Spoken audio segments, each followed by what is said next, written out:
Welcome to the Sports Card Talk Show. Sports Card Talk Show with Kevin Anderson and Lauren Walker, the Skol Brothers.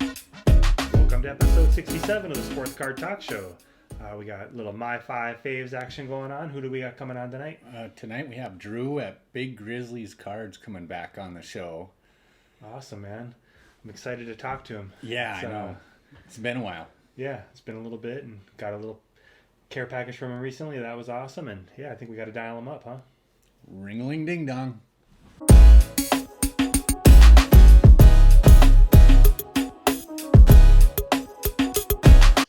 All right, we got Drew at Big Grizzly Cards on the line. Thanks for joining us.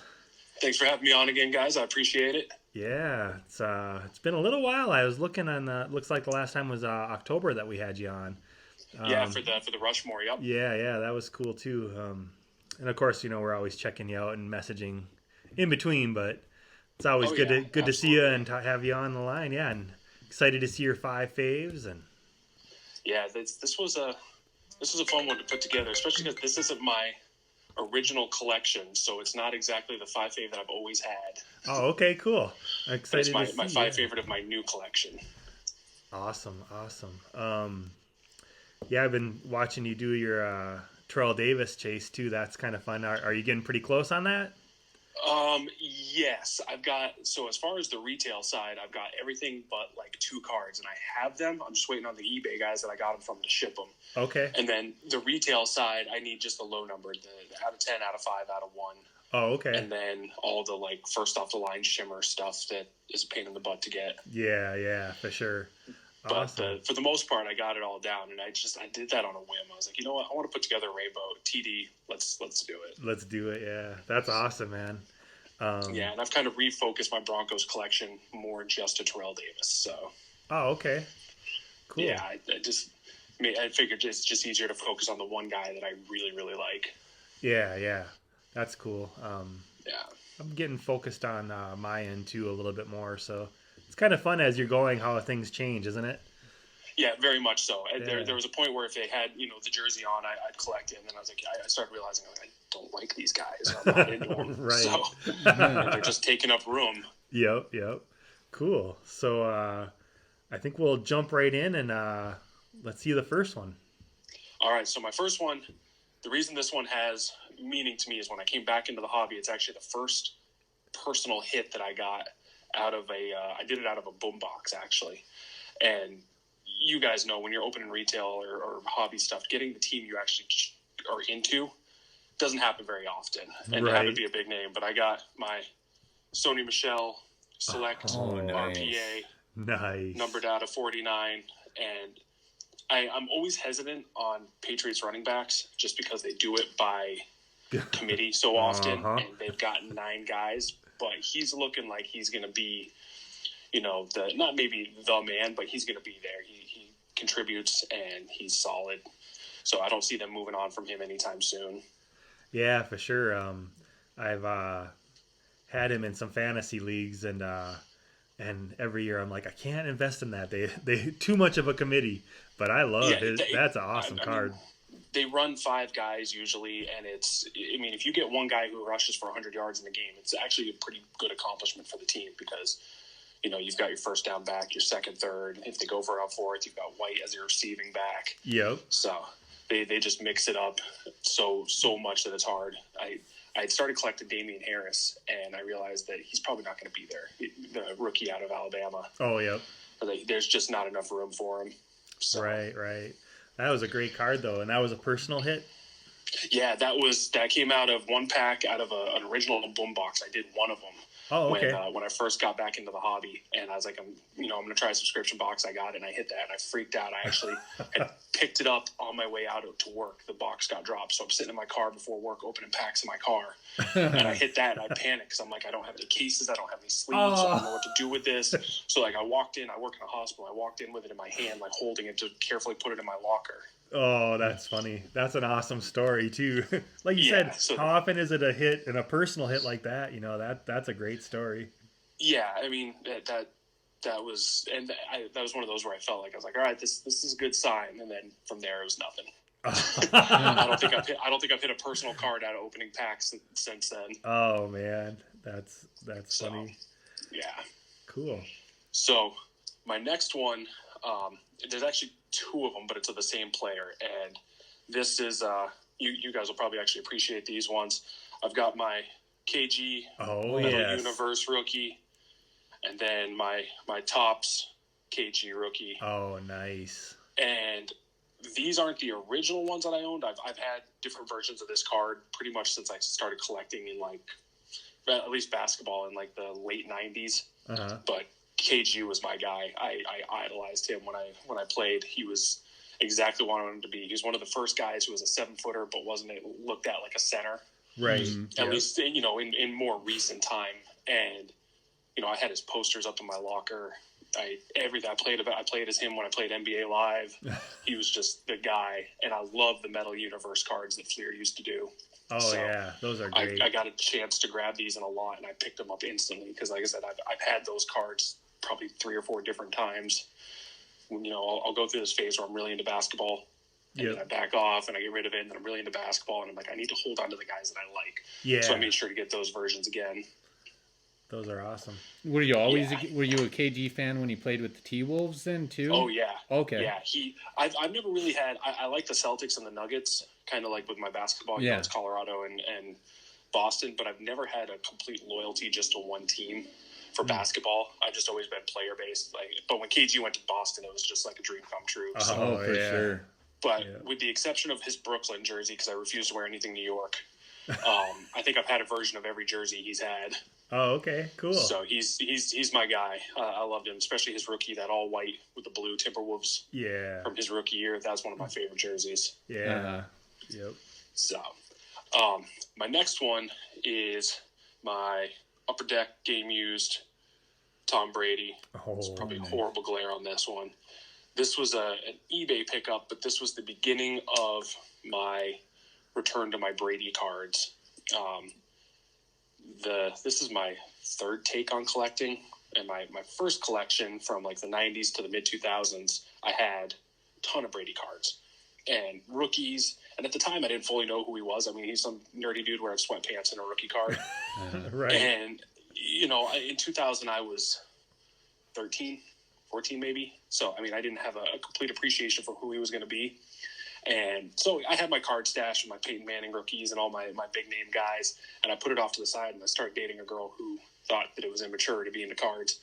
And I was like, you know what? She's right. And I gave the box to a local card shop. I was like, would you guys do anything with these? He goes, yeah. And looking back, I realized how bad the guy screwed me over. He's like, yeah, you know, we usually just donate these to kids or something. I realized I'm handing him a box full of like 4 or 5 Brady rookies. Oh. I'm like, he didn't donate anything. He turned around and sold those. Right. But I just gave the box away. So unfortunately, trying to get back into Brady is not an easy thing because the price on his stuff is ridiculous. Yeah. But I've been really fortunate in the hobby to have some really nice gifts from people of his stuff. But this year is my year to get a Brady rookie back. Because that one hurt to realize how many of those I had, and now I look at the prices, and I don't collect for the money. I don't care about the price, but I do as far as how much it costs to bring me one in. You got to care a little bit because it's got to come back. Yeah, and I mean, even there, I think his like press pass, you know, just basic rookie still goes for like $40. So that's not an easy one to come across. Right. And then this next one, this is the reason, the guy that got me into collecting football. And my man, TD, his gold rookie. This is another one of those cards that since his rookie year, I've had pretty much every time I've collected. I started really collecting football right around 98 when my older brother got into it.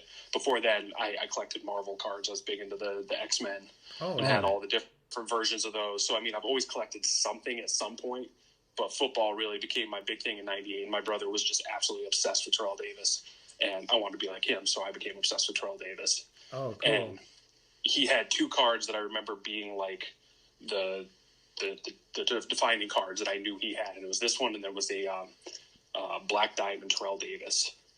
And those are just like the 2 cards that I always thought about. So that's one of those ones. He's always made his way back into the collection. I've always figured out a way to get a version of that card. Plus, I love the old school Broncos uniforms with the D and the Mustang or the Bronco in it. I mean, Right. So yeah, that's that awesome. that was an easy pickup. And then my last but not least is sticking with the same guy. It is my SP Authentics buyback on card auto of Terrell Davis. Oh, that's so nice. And this was when I started recollecting last year. That was the first big card that I got for myself. And I mean, not big price wise, but as far as big for me, it's the first autographed Terrell Davis card I've ever had. Right. And that one, that quickly became one of those, I don't care what I do going forward in the hobby, I'll always have that one. Awesome. Because besides the fact that he's got an awesome signature, and that seems to be like a dead art these days. Yeah. It's just such a nice card, and came with the since it's the buyback, it came with the official, SP sticker with the congratulations and everything, like the certification with it. Yeah. So that stays right with it as well. But those are probably my current 5. I have a feeling it's kind of a rotating thing as some come in, and I've got one that I got my eye on right now that I'm working on that could probably knock 1 or 2 of these out of the water, but I gotta wait for it to actually be official and come to me. Right. So, and that's kind of the fun part about this too, because things change, and it's always fun to look at what you have and what you thought was your 5, a while ago. It's gonna change. Yeah. Oh, I can think back to my old collection and definitely picture some cards that I had that I knew would be favorites now, and they're not even necessarily PC cards. I collected a little bit differently back then. At that point, it was, I joined breaks, whatever I got hits for. And that was more, this time around, I was like, I'm going to focus more. I'm going to bring in the players that I like and the teams that I like. Yeah. And it's made it a lot more fun because it takes away kind of the gamble aspect of doing cards when you control what's coming in. Yeah. And we were talking about doing the retail stuff. I try so hard not to open packs. and Finn gets on me about it. He always likes to post stuff and remind me what I could have. He's like, you could have had this card for what you just spent on that blaster. Yeah. So it was tricky because that's my collection was way more spaced out and scattered back then. So, yeah. That's funny. I literally just did that where I bought some retail stuff and yeah, immediately I'm like, oh, what I could have had for that. Yeah, the buyer's remorse as soon as you open it. Like, I've got a blaster of Optic football sitting downstairs that I just picked up at Target after I got a new phone. We went and got cases, and I stopped by the card aisle. I was like, well, I haven't opened any of this year, so why not? And I know I'm going to regret it. I'm like, $20 I could have bought a bunch of supplies or something more useful. Right. But, I did really good for not buying any for so long, and then the floodgates opened, and now I'm like over 200 in, and I'm like, oh, the Jordans I could have had, or whatever. Oh, yeah, absolutely. Oh, man. Yeah, and I'm horrible about that. And same thing with hobby boxes. Like, part of it this year, the rookie class, I'm just not crazy about for football. Right. And I think of the money that I wasted buying stuff on guys that I really didn't care about. Yeah. Product that I was like, for that price, I could have gotten a nice RPA or something, like you said, Jordan card or Terrell Davis or Brady or anything. I could have easily had that rookie I'm chasing if I just was smarter about it. Right. Yeah, I have a Jordan Beam team in my sights, and I'm like, I just can't do it. I spent too much money on this other stuff. Yep. Yeah, you kind of kick yourself. Yeah. I see. I've never had the addiction to ripping packs, so I'm like listening to you guys going, yeah. Like I did buy into some breaks a couple years ago, and you're watching these breaks, and you're going, I wouldn't want any of the cards in this box. Why I mean that's you're buying a lottery ticket and hope, or a scratch off or whatever, and hoping you win, and so I don't know. We just posted my flawless AP episode. Yeah, like the Wednesday Wows. Yeah, and I'm guessing I got all those APs in that episode alone for less than a box of flawless. Are you still there, Drew? Oh, I think we froze up here. Let's see. Are you there? Yeah, can you guys hear me? Yep. Yeah. It froze for a quick I was second gonna there. say, you guys were still going. I could hear you and see you. Oh, okay. Yeah. It froze just for a second. You were there. It just froze up. Yeah, I was waiting okay. for your response to that question or to that comment that I said about the, and you were just like still for a second. Yeah, no, and that's. I mean, you look at some of the flawless RPAs like you were talking about. You can get some beautiful cards if you're just smart about it. Mm-hmm. Like that APs, like those you were talking about. Like that big picture. That's not a lot of money when you think about what people go and drop on one box at a time. Yeah. Yeah. So It sure especially is to do fun it kind of watching, gradually over time. Oh yeah. Yeah. And I've got. Oh, go ahead. I was gonna say I've got two main guys that I break with, and I still get into breaks every now and then. I've slowed down a bit just because, like I said, I'm really not into this class. But every now and then, the few times that I haven't broken or I haven't picked up my team. Last week they hit a Brady auto out of optic, the time that I didn't take the Patriots, and I sat there. I texted my wife and I was like, I don't know why, but this is your fault. You got to blame somebody, right? You probably told me I couldn't do it. Right. Oh, that's so just sick. that was one of those. I mean, out of that same case, he's an enemy of your guys, but out of that same case, he also hit an Aaron Rodgers auto. So wow, that's a heck of a it's box. things like that that keep luring me in, because every now and then, I'll hit an insert, nothing, and then I'll see a huge hit like that. I'm like, okay, no, I got to break and get one of those.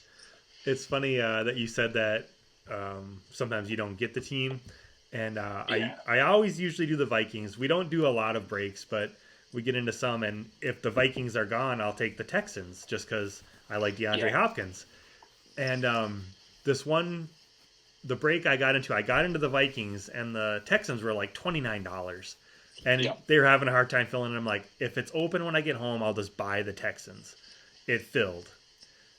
So you better believe there was an of 5 DeAndre Hopkins on-card Spectra. Yep. A redemption Deshaun Watson auto. I'm like, dang it.